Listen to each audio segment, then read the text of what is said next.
Hello what's up everybody, my name is Nick and welcome back to my YouTube channel let me flow. हमारा पहला word है resilience. ये एक noun है।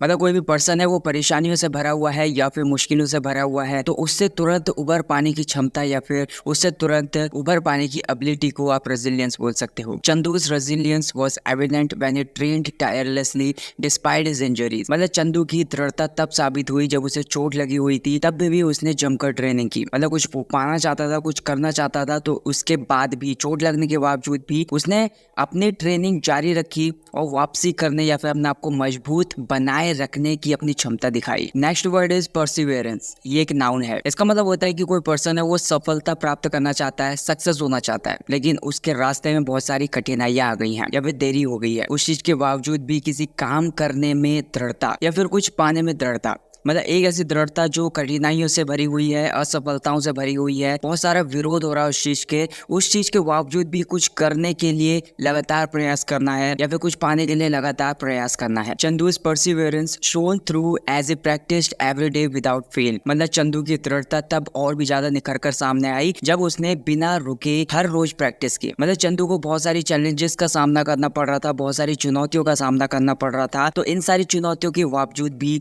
लगातार प्रैक्टिस करके उसने अपनी लगन और दृढ़ता का परिचय दिया। एडवर्सिटी, ये भी एक नाउन है। मतलब एक कठिन सी सिचुएशन है या फिर एक अनप्लेजेंट सिचुएशन है, उसको आप एडवर्सिटी बोल सकते हो। मतलब जिसमें बहुत सारी चैलेंजेस का सामना करना पड़ रहा है, पर्सन को बहुत सारी चुनौतियों का सामना करना पड़ रहा है। मतलब कोई सिचुएशन है वो बहुत ज्यादा कठिनाइयों से भरी हुई है, तो उस पर्सन की शक्ति और दृढ़ संकल्प का टेस्ट करती है। मतलब विपरीत परिस्थितियों का सामना करते हुए भी मतलब चंदू के खिलाफ बहुत सारी ऐसी सिचुएशन खड़ी हो गई थी जो चंदू के खिलाफ थी, तो चंदू ने उस टाइम पर भी अपने जीतने का जो भी दृढ़ निश्चय था उसको नहीं छोड़ा। मतलब सारी सिचुएशन के खिलाफ थी, बहुत सारी कठिन सिचुएशंस का उसको सामना करना पड़ रहा था, तो उस चीज के बावजूद भी चंदू जीत के अपने लक्ष्य के लिए प्रतिबद्ध रहे। रिसर्जेंस, ये एक नाउन है।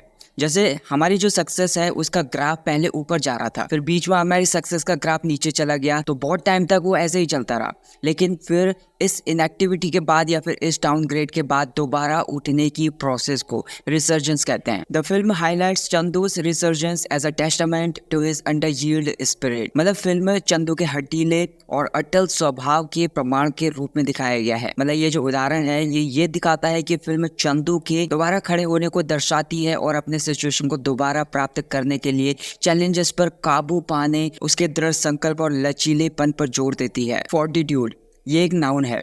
इसका मतलब होता है धैर्य। मतलब ये एक ऐसा धैर्य है जो किसी परेशानी या फिर खतरे या फिर बहुत ज्यादा परेशानियों से घिरा हुआ है या फिर कठिनाइयों से घिरा हुआ है, तो साहस पूर्वक उसका सामना करने की मानसिक और भावनात्मक शक्ति है। इस धैर्य में दृढ़ इच्छा शक्ति और बिना किसी डर के, बिना किसी दर्द के चुनौतियों का सामना करने का दृढ़ संकल्प शामिल है। ये अक्सर इनर स्ट्रेंथ, दृढ़ता और बाधाओं का सामना करने और उन्हें दूर करने की क्षमता से जुड़ा हुआ है। Despite the loss of her job, Maria faced financial difficulties with remarkable fortitude. मतलब अपनी नौकरी खो देने के बावजूद भी मारिया ने अपनी फाइनेंशियल परेशानियों का सामना एक ध्यान रखने योग्य धैर्य के साथ किया। कॉर्डियल, ये एक एडजेक्टिव है। मतलब हार्दिक और दिल की गहराइयों से जुड़ा हुआ। मतलब इस वर्ड का यूज हम अक्सर ऐसे तरीके या फिर ऐसे माहौल को डिस्क्राइब करने के लिए करते हैं जो रियल में दोस्ताना और सुखद हो। The meeting between the two leaders was remarkably cordial, fostering a sense of mutual respect. दोनों नेताओं के बीच में जो भी मीटिंग हुई थी ध्यान देने के रूप में दोस्ताना और सुखद थी, जिससे आपसी सम्मान की भावना को बढ़ावा मिला। और ये जो सेंटेंस है वो इस बात को डिस्क्राइब करता है कि कैसे नेताओं ने हार्दिक और दोस्ताना तरीके से बातचीत की, जिससे आपसी सम्मान का माहौल बना रहा। पिवटल, ये एक एडजेक्टिव है। मतलब कुछ है जो कि दूसरी चीज़ों के विकास के लिए या फिर उसकी सफलता के लिए बहुत ज़्यादा इंपॉर्टेंट है। The G7 summit was pivotal in addressing global economic challenges positively. मतलब G7 जो शिखर सम्मेलन था वो ग्लोबल इकोनॉमी चैलेंजेस को पॉजिटिव तरीके से समाधान करने में इंपॉर्टेंट रोल प्ले कर रहा है। मतलब G7 शिखर सम्मेलन ने ग्लोबल इकोनॉमिक इश्यूज से निपटने में इंपॉर्टेंट भूमिका निभाई है। कंसेंसस, ये एक नाउन है।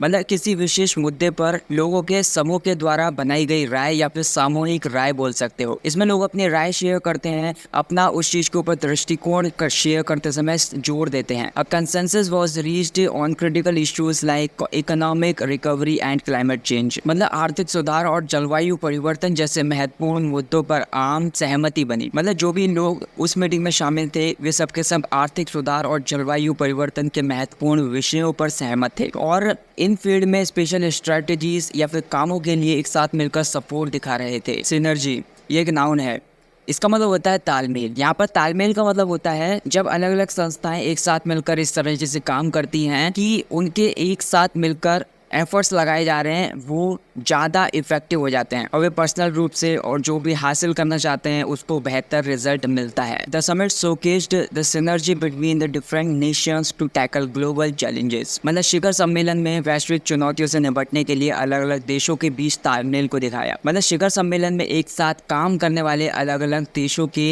एक साथ मिलकर प्रयास वैश्विक चुनौतियों से निपटने में ज़्यादा प्रभावी थे, बजाय इसके कि वो हर देश अकेले काम करता। हॉलिस्टिक ये एक एडजेक्टिव है, मतलब किसी चीज़ को सिर्फ उसके अलग अलग हिस्सों की बजाय एक पूरे रूप में देखना। जो इंडिविजुअल कंपोनेंट है उन पर ध्यान केंद्रित करने की बजाय पूरे सिस्टम या फिर पूरी यूनिट को देखता है। A holistic approach to tackling climate change was endorsed by all the leaders. मतलब जलवायु परिवर्तन से निपटने के लिए सारे लोगों के दृष्टिकोण को सभी नेताओं ने समर्थन दिया। मतलब शिखर सम्मेलन में ऐसी स्ट्रेटेजी का समर्थन किया गया जो न केवल जलवायु परिवर्तन को संबोधित करती है बल्कि इसमें शामिल social, economic and political factors को भी संबोधित करती है। कॉन्डोलेंस ये एक नाउन है, मतलब एक ऐसी सिचुएशन है जो खास तौर पर जब किसी की मौत हो जाती है तो इसके लिए हम शोक व्यक्त करते हैं। मतलब इसका यूज़ किसी पर्सन के लिए सहानुभूति या फिर दुख व्यक्त करने के लिए किया जाता है। इसका यूज़ अक्सर हम किसी लव्ड वन की मृत्यु पर शोक मना रहे पर्सन को सहायता प्रदान करने के रेफरेंस में करते हैं। We express our condolences to 14 people who were killed after a tempo traveller carrying 23 passengers fell into a gorge in Uttarakhand on Saturday. मतलब शनिवार को उत्तराखंड में 23 यात्रियों को ले जा रहे एक टेम्पो ट्रैवलर खाई में गिर गई